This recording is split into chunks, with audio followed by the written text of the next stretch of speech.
तेलेवाडी पाझर तलाव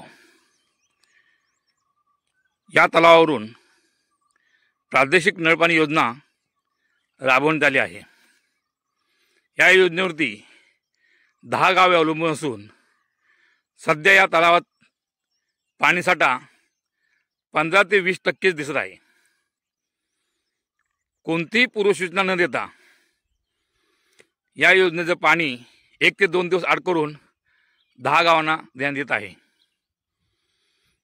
अजून मार्च महिन्याला नुकतीच सुरुवात झाली असताना पुढे 2 ते 3 महिने येथील ग्रामस्थांचे पाण्यासाठी खूप हाल होताना दिसणार आहेत। याबाबत प्रशासन कोणती ठोस भूमिका घेताना दिसत नाही।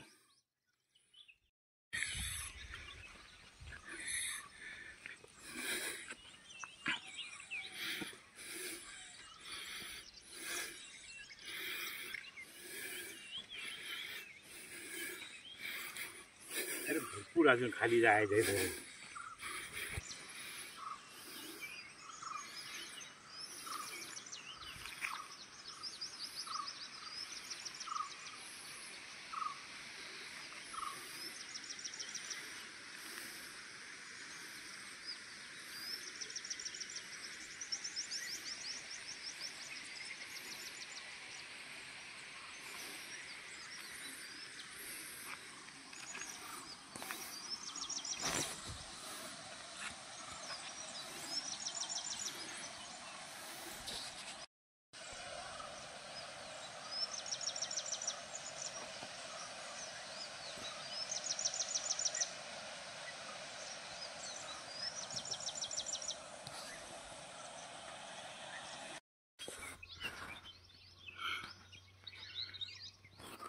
चिकन आणून द्यायचं आहे।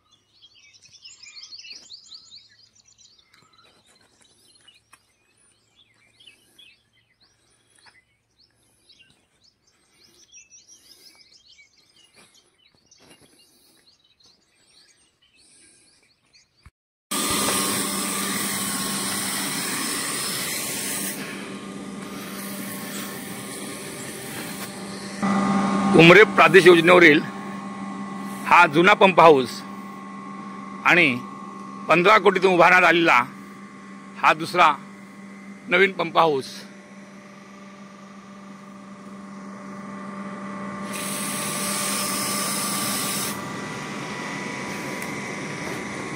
$15 कोटी खर्च करूनही लोकांना पाणी करण्याची वेळ आलेली दिसत आहे।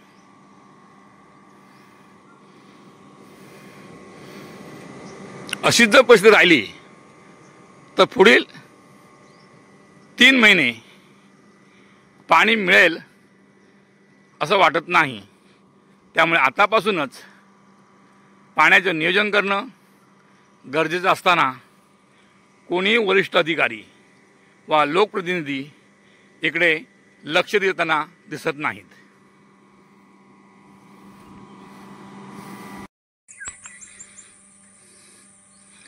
प्रादेशिक नळपाणी योजनेची ही विहीर असून या विहिरीला स्तोत्र नाही। त्यासाठी या डोहातून पाईप टाकून पाणी घेण्यात आले आहे। मात्र येथील पाणीच आटल्या कारणाने आणि धरणाला पाणी नसल्या कारणास्तव 10 गावांना पुरेसा पाणीसाठा होत नाही। या ठिकाणी पाहतो आहोत, या ठिकाणी जर भला मोठा जर बंधारा घातला गेला असता तर पाणीसाठा निश्चित येथे वाढला असता आणि लोकांची गैरसोय दूर झाली असती। जल जीवन मिशनमधून सुमारे 15 कोटी खर्च करण्यात आले आहेत। त्यामध्ये ही विहीर, नवीन पाईपलाईन, गावोगावी टाक्या बांधून तेथून वाडीवरती पाणी पुरवठा करण्यात येणार आहे। मात्र ज्या धरणाची दुरुस्ती होणं गरजेचं आहे तिकडे कोणी लक्ष देताना दिसत नाही। त्यामुळे जर आडातच नाही तर पोहऱ्यात कुठे येणार असा प्रश्न ग्रामस्थ विचारत आहेत. सत्यानुसार आहे